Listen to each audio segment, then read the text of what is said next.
Good morning, everybody. It is December 18th, Monday morning. I am Zach Graveson from FG and Associates, and with me is Christian Fournier. Chris, how we doing, sir? Happy We're doing Monday. well. Happy Monday. Things are good. Can't complain.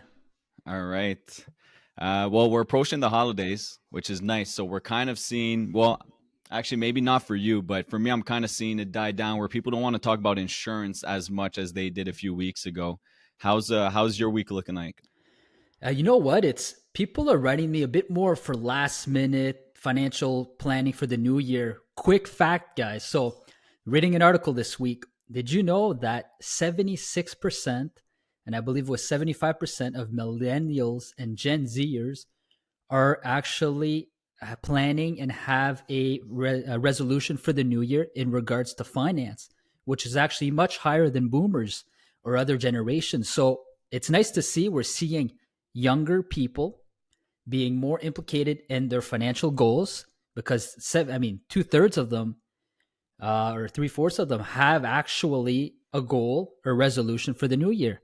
So I think it's in their minds. People are reaching out. Hey, Chris, I'd like to meet with you in the new year to get my plan going. So no, it's nice to see. Yeah, I'd be curious to know like the different categories of what the goals are. Is it a Yeah. savings goal? Is it an income goal?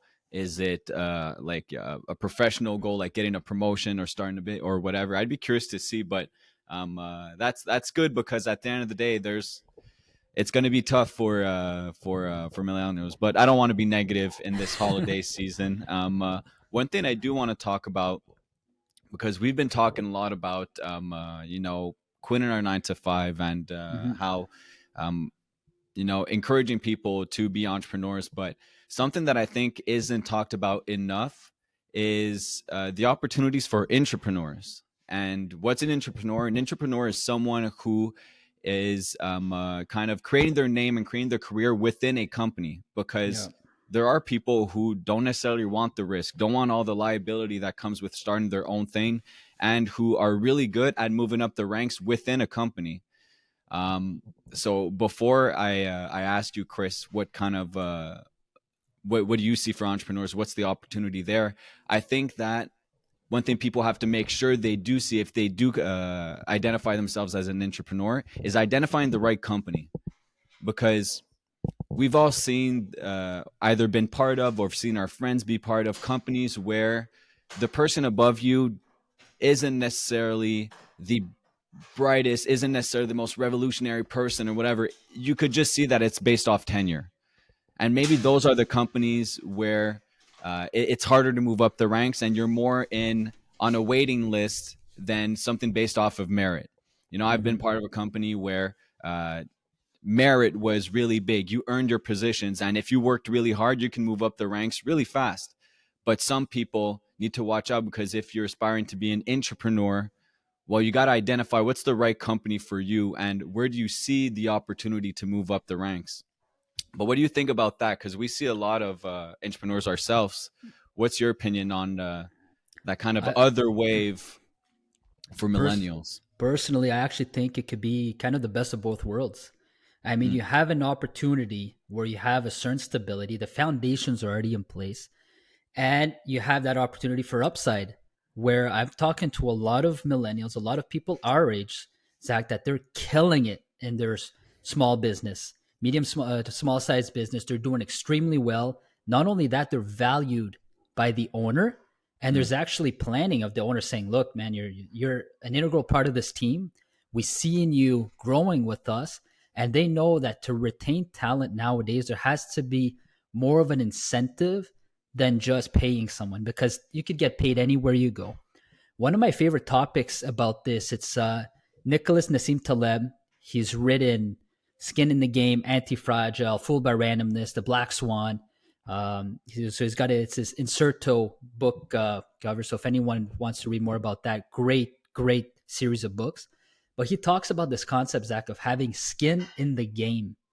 And I think that for me is one of the most important aspects and facts that someone has to have a success in their business. So that the employee has to have both the upside and the downside. So he's going to be more invested if he has personal skin in the game.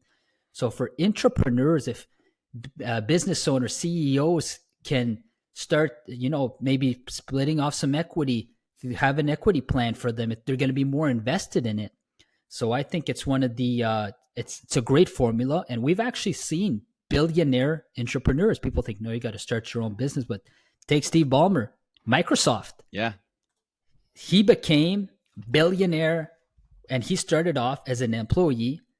So much stock ownership went up, killed it. So I think there's going to be more and more of it. I know as we grow our businesses, I don't want to have any employee in the long term that does not own ownership in what we build.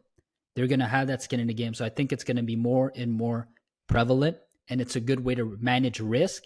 And it's also a great way for a business to kind of put in place their succession plan, because Yeah, great. they're selling from within. Great point. And I just looked it up because I had heard that stat before, but Microsoft has created over 12,000 millionaires. That's insane. So if that's not a testament for entrepreneurs, I don't know what is. Yep. And to touch on what you just mentioned, having skin in the game, that's something that is important for people who want to create value within their business and eventually, like you said, transition their business, exit the business, because you want employees that are loyal to the company itself, not employees that there's a difference between buying a company where there's low employee loyalty, there's a lot of turnover, versus a company where the employees have been there for 10, 15 years. They have skin in the game, like you said. Well, someone who's going to buy that company isn't as worried that everything's going to change because there's going to be a whole lot of turnover and they're going to have to basically rebuild this company with new employees. So there's something to be said with being an owner and making sure your employees have skin in the game. And there's also really something to be said for people who want to be entrepreneurs and grow within a company, because let's be honest, when you're an entrepreneur, there's no benefits. You don't have dental, you don't have any type of insurance through your company. You have to get that personally. But me and you were very lucky in the fact that both of your wife and my fiance, they have positions where we can be part of their group plan, their benefits plan for insurance. So I have dental through my fiance, and that's a big advantage that maybe we don't mention enough, that we're in very lucky positions to go out there and be entrepreneurs, because we have people who are supporting us. First of all, supporting our dream. It's not anybody that's going to let you go all out. And I remember when I told my fiance that give me 4 months. In 4 months, if I can't pay the mortgage comfortably, I'll get another 9 to 5. I'll do this on the side until I can quit again and try my. And she didn't hesitate. She's like, do your thing. And we had conversations this week where she's like, I trust you. She's like, I don't care. Like, just go do your thing. I know it's going to work. And that's something that has to be mentioned when we talk about us going out there, quitting our jobs and all that. Well, there's a lot of support behind it. We don't do it alone. No, exactly. And we And I couldn't think have it's the same gotten thing for you. 100%, Zach. So look, at FG, we always talk about financial freedom, financial security, and financial peace of mind. Yes, sir. I was so fortunate when I started off. Our expenses, Zach, were so low when I started my business. We could live 100% off the salary of my wife, and we would have been 100% okay. So I did not have that financial stress. And I have to be honest with that, because, some people start off and they're already in debt X amount and they're just literally having to survive and grind. We're in a business, and a lot of businesses, Zach, you just have to survive the first bit in order to be able to, it compounded and have it increase. So I was so lucky on that side that, one, on the financial side, I had stability. I wasn't stressed, but I was motivated. So there's a difference. You can't just sit on it. You have to go out and get it. So there was that. And the second part, I had that support where we talk, an employee works the 9 to 5. I was working the 5 to 9, the 5 a.m. to the 9 p.m. Actually, it was even more than that. But for those first years, it was that. And that first year of business, I made less than 99% of the people that I was meeting to start investing with me. My salary got cut significantly from what I was used to working at a big bank with bonuses and whatnot. But just to have that support, have that system in place, and have those options really put me in an environment when I could just focus on thriving and growing that business without having to worry, oh, how am I going to do this? No, I was laser focused on growing my business and getting to where I needed to be. And something else that you mentioned, that you were working the 5 to 9. Well, that's something for entrepreneurs. That's another huge advantage. When you're done work, you're done work. You can leave it behind. When you leave the office, work stays at the office. Mm-hmm. I get caught multiple times per evening where my girl will tell me like, "Hey, snap, you're thinking about work. We'll be talking or we'll be watching TV, and then all of a sudden I see something that reminds me of work, and then I'm thinking like, okay, I got to do this and I got to do that. Like you never really stop. I always say that you go from a 9 to 5 to 24/7. Yeah. Not meaning that necessarily you are actively working 24/7, but there's no on and off shift. Mm-hmm. You're constantly, if you have an idea and you don't go, like for example myself, if I have an idea and I go, don't go downstairs, write it down and have it ready for tomorrow, or actually act on the idea right away, I might lose it and then just affected the business. Yeah. So you're never, it's hard to disconnect from the business when it's yours. And when, if a client calls you on a Saturday morning, Chris, you're not going to say, hey, we're closed. You're No, no. probably going to take the call because that's a reflection of this level of service that you want to provide for your clients. Yeah. But if you're working a 9 to 5 for a big company and a client calls you on your personal phone, you'd be like, hey, boundaries, Mm-hmm. like it's a big difference. So I think we don't talk enough about the benefits and also the risk and the stress that comes with starting your own Yeah. company. I want to give you three examples, okay? Hmm. I'll change the names or for the privacy of my clients, or maybe won't even say any names, but just one client, okay? So imagine this: work for a big, big firm, grind it, become extremely niched, younger professional, worked so hard, became the best in their industry, making over 7 figures as an employee. So imagine that you can make yourself and you can grow and have extreme success within a company. And at that point, when you've shown that, then there's partnership talks, getting shares of the corporation and splitting those benefits. I know another person, Zach, that started in a government position at 16, okay? Did their whole career there. Literally started at the lowest position that you can imagine.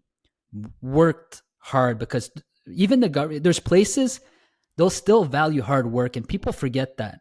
People think, you know what, I don't know them anything else, but most places, if you're in the right environment, they're going to value that hard work. So this person started off at 16 at the lowest position possible, worked extremely hard, did their schooling while working full time, ended up at one of the top positions you could get with the government, and they made their name with it, and they took those positions and they went all the way up. So that's another one. If another one that started out in a more art industry, that started literally from the bottom with zero experience later in their career, and then became one of the top in their industry, blowing any other competitor out of the park because of their experience and the management. They value that. They know that they're a literal necessity to the business. So there's ways to grow within a business. There's ways to become sometimes the owner of those businesses as well. And it just reminds me of something that I often talk about with clients when we're talking about investments, and especially when we get to the point of retirement planning, because I think it's usually, it serves as a wake up call for a lot of people. But when we talk about salary, income, and its relation with people being wealthy, and we've heard this plenty of times, but it's not about how much money you make, it's how much money you keep. Yep. Because we see people making both, Mr. Madame, Mr. and Mrs., they're both making over 100K, but their car is financed. They have a house where the mortgage, they're up to here. Mm-hmm. They're not good at putting money aside. Instead of paying themselves first, where they get a paycheck, they put money aside. They just look at what's left over at the end of the month, and then they set a little amount aside, which is the best way to not succeed in your investment goals. Yeah. But then I see couples where They never made more than 45,000 a year, but they loved their job. Mm-hmm. They weren't people who were trying to make it the 100,000 whatever, but they made their 45. They set aside every month. They paid off their debts. They made sure that they minimized any type of debt. And now retirement, it's just me coming in there with a big smile and a few simulations like, hey, when do you want to take your RRQ, PSV? We're very flexible here because you did great. You saved a lot. You have your pension plan, you have this, you have that. Yep. And also, even more importantly, they learn how to live within their means. They're not trying to keep up with the Joneses and try to impress and whatever. And that is really, those are the people that I consider wealthy. Wealthy for me isn't the big house or the big car. It's that financial freedom, security, peace of mind. It's those three things that we always repeat to our clients. And Mm-hmm. really what I'd say, like our pillars at FG, if I can use that word. Yep. But that's really the priority. And it's not based off how much you're making a year. It's really based off your habits, which again, we come back to at our age when we meet people from in their 20s. It's the focus is good investment habits. I love when I'm talking to a client and they have kids that are like in CGIP university, and Mm-hmm. then it's like, all right, we need a meeting with the whole table because the parents understand these kids are about to make money and they don't have the right habits. But when you start young, oh my god, we talked about the story of the two twins, either Yep. last podcast or the one before. We've done so much I can't even keep track anymore. um Zach, uh, but you yeah. you just you made me think of something. Okay, so the last two podcasts I was listening to, well, they asked the one I was listening one about recently about Seth Klarman. For those in the investment world, he is a extremely well known value investor, CEO of the Bopos Group, extraordinary long term gains, just brilliant. Um, and he asked the interview asked him, "When did you buy your first stock?" He was 10 years old when he bought his first stock. Warren Buffett, when did he buy his first stock? He was 10 years old. He would go to class and he would go to his teachers and say, "Look, I just shorted this company because I know you own it or whatnot." But he look at where they started, and it's a time game. I'll tell you right now, my son's gonna know everything he needs to know Mm. by then. It's like, put it another way, we're in Canada. Most dads that love hockey, they want their little ones to become the next Crosby and then when next Gretzky. They're on the ice at 2, 3 years old and they're skating, they're having fun, they're all that. I want my children to be able to do whatever they want, Mm. find something and have fun with it. But I will instill to them as soon as I can, as soon as they can understand that notion. I mean, there's a reason why these people, they had that itch so young, and now they're literally billionaires because they understood how that system worked.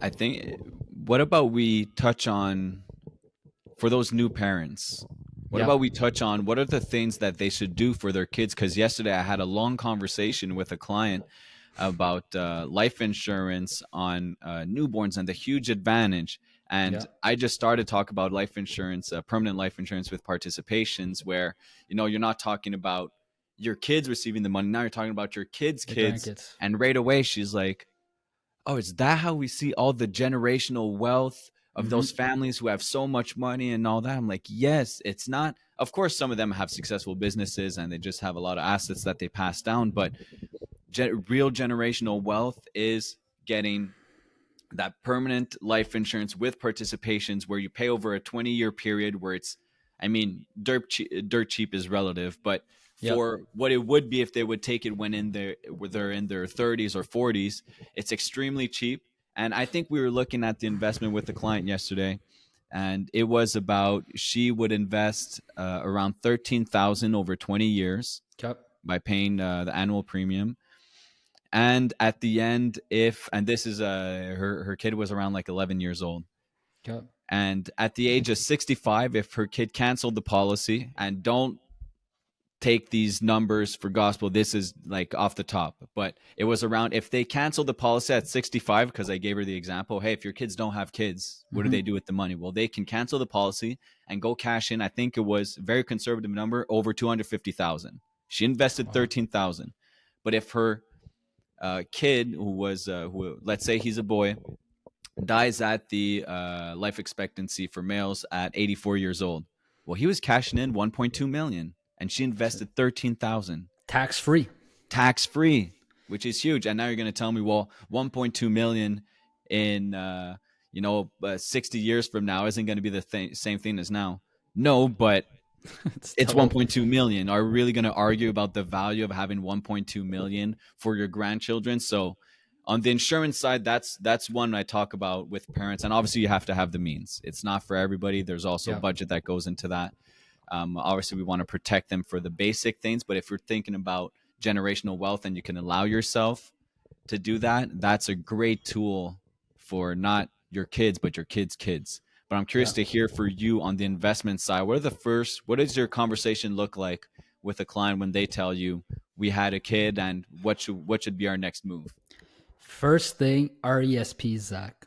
Mm. I can tell you right now, if you graduate university without any debt, you're already way, way ahead of the pack.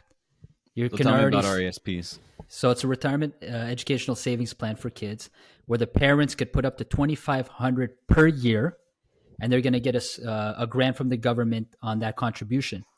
So it's going to be able to compound until the kids go to school. When the kids are going to start withdrawing that, part of it will be taxable in the hands of the kids. But most kids at that point, they're not working. So it's pretty much tax free with the basic tax exemption. It's a great way to be able to put money aside, have it be invested, and it's going to be tax deferred. So all the growth within that until we take it out, it's just tax deferral. And with compounded, where we compound on the interest, we compound on the grants, plus all the money going in, it's such a great way to grow that at nest egg for that. Once all that money is in the account, they don't necessarily need to use it for school either. I mean, if they have $100,000 at that point, they start taking some out. It could be to buy. I mean, they have to be signed up at a accredited post-secondary education, but they'll be able to use it to buy materials, to buy their car to get to school, to start a business, whatever. But people should be putting that aside. And I'm seeing a lot of, if the situation permits it, a lot of more fortunate grandparents starting to have that conversation with their kids, like, hey, you guys have pretty much everything you want. We don't even know what to get you. Even for the kid, like, you got them pretty much everything they need. Can I contribute to the RESP? I It's had that the this week. That happened to me this week. A client exactly. was telling me, my stepfather wants to put money for the kids' education. They just had a kid this year. Yep, Congratulations! that's it. And yeah, so that's a great example. And so I'll give you two scenarios. First one is, what if my kid doesn't go to school after high school? What happens with that money? And we So only have one kid. what I tell them is sign them up for one semester. Tell them to go have their fun, go learn something. Take out. You can. I don't remember what the limit is. It used to be 5K, and then the second semester you could take out the rest of it. I think it'd be worth it for them to go and say, look, if you do that, you'll have access to X amount of money that you can then use to go and do other things. So I'd recommend that they go to be able to access and not lose out on all that stuff. If they do, they'll lose out on the grants and whatnot. They'll still be able to take out the capital and they'll be taxed on the gains. But still, I think that they should still go and they can learn more about themselves too. I mean, it doesn't necessarily have to be go do a master's or back in finance or education or whatnot. There's trade schools that are accredited as well, and some of Mm. these tradespeople are making significant amount of money. So I think th- anyone could tailor kind of something that they want to do. There should be a program for them to kind of go and learn more about it. If not, go take general business classes, because a business class you can apply it to whatever you are. If you're an art student and you want to start your own garage, music store, go and learn a few business classes. You can learn and use it from there. Okay, nice. I like that. And my second scenario is one that I had. So, what if someone has an athletic scholarship and they are not paying for school? So basically what you're telling me is that they can use the money in their RESPs for all the things surrounding you going to school. Like let's say you're out of town, an apartment, car, school books, obviously, that aren't included in scholarships, things like that. The money could be used for that as well if ever they do get a scholarship. Could be used for anything. They Mm, want to, let's say they did so well, they earned their scholarship.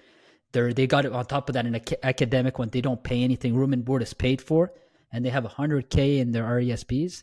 They start taking it out. They can travel with it. They can put it in their TFSAs. They can reinvest it. They can use it to start a company. The options are there. So I think it's essential. If the budget permits it, every parent should have an RESP for their children. And it could be a small amount, even if it's 25 a month. It's going to go a lot farther than zero. And I know there's some parents, Zach, too, that they love their children to death, and but they say, well, my parents didn't help me out for school, so I kind of want to. They'll figure it out themselves.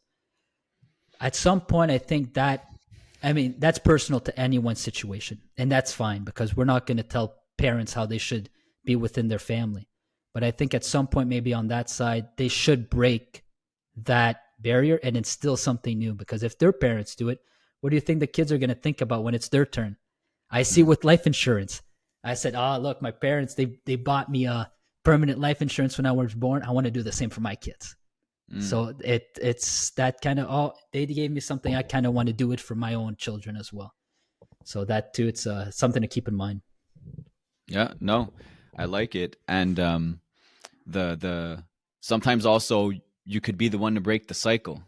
You know, Exactly. if your parents didn't do it for you, well, be the first one to do it. You It's know, like, there's pride yeah, also in being the first one to do it. Um, all right. So before we wrap this up, it is the last week before Christmas. We'll have to talk. There might be a podcast next week.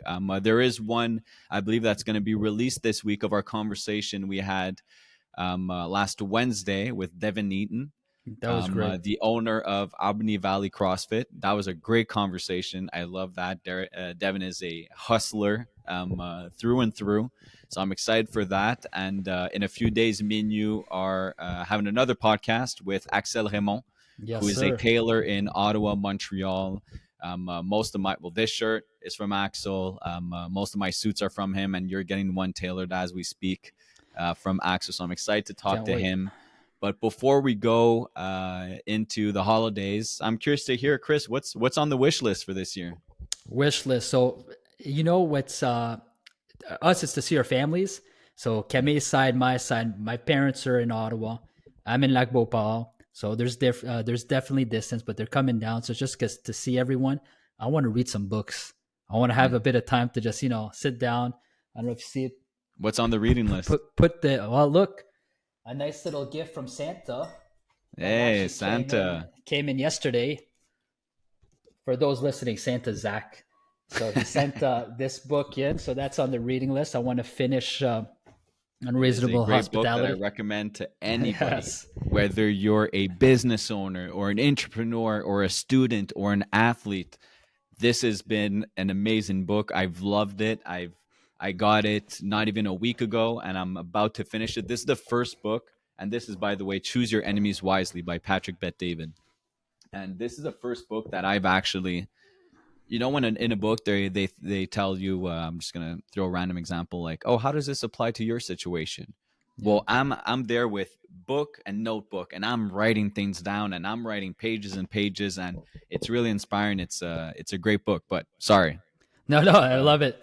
yeah, So other than that, I just spend time with my son and my wife, enjoy it, do some winter activities. And I know it's weird, but have time to plan for the next year. I mean, just oh, take of time course. to just look at the business, see what I can do for my clients, get ready. There's a lot of things going on in the markets. Mm. It's a different environment. I'm not going to go too much in depth, but like with the Fed announcement, the rate policy, maybe some rate cuts in 2024, how I'm going to navigate that for my client portfolios and our clients here at FG. So there's going to be a lot of planning to do and just making sure our ship is rock solid there for next year. How about Yeah, you, Zach? that'd be something good to either first podcast of the year or next week. I think there's a lot Yeah, going on that we need to do a kind of another market recap like we had yeah, started with in the first podcast. we will. But yeah, on my end, I mean, you said it. It's hopefully we get to see all our family uninterrupted by a little nasty virus. Mm-hmm. Hopefully, there's nothing that prevents us from doing that. But yeah, I mean, good food. I hope and I think she will. I'm really hoping my fiance bakes a turkey because she makes A the best turkey. turkey. Yes. Oh Okay. my Okay. god. And it, She's already at the wife level. yes, people think that turkey is dry. She will prove you wrong. Okay. I always thought turkey was dry. Anytime I had turkey, if you don't have gravy, have a glass of water or milk or something because turkey usually is dry. She has the best turkey in the world, and I'll put it Very up nice. against any one of yours, I can't wait. by the way. So I hope there's turkey, which I think there will be. And other than that, I mean, I think I love the holidays because when you can actually see people, because I love to talk to people where they're proud of the previous year and they're excited for the next one. Mm-hmm. Because there's nothing. It's I'll say it stinks when you see someone and it hasn't really gone anywhere and they're not excited for the year to come. When I talk to my cousins and it's like, hey, yeah, next year, hey, we're moving to this place and we're doing this, and look, if everything goes well, I think we'll be able to take the trip to XYZ. Like, I love those conversations because let's be honest, we would want to see them more, but most of your family you see once or twice a year at these type of holiday events or whatever. So Mm-hmm. Christmas is always a good time where I think people reflect on the previous year and have hopes for the next one. So yeah, that's what I'm looking forward to. Just being around family, eating some turkey, and hopefully people are excited for what's to come 2024, which is a beautiful number. So I'm excited for 2024 because I love that number. I think it's going to be great. I love it. Well, look, I don't have anything else to add for this week. I just hope everyone has a wonderful week. Go out there, have fun, and hopefully these conversations too make you think about a few things. And if you guys want to dive a bit more in depth on any of the topics that we discuss, you can reach out to us anytime, and it's going to be our pleasure to take the time and go over these things with you guys. Yes, sir. And on that, please like, share, comment. If there's a topic you like this week and you think someone should listen, send it over to them. Someone who just had a kid or has questions about anything, send them our content because you allow us to help them, but more importantly, you're helping them yourself. So That's it. please, let's spread the knowledge, and we are wishing you a happy holidays. For those who are already on vacation, enjoy. Put your feet up, relax. You've earned it. We are excited for next year, and we will see you next week. Take care, everyone. Cheers.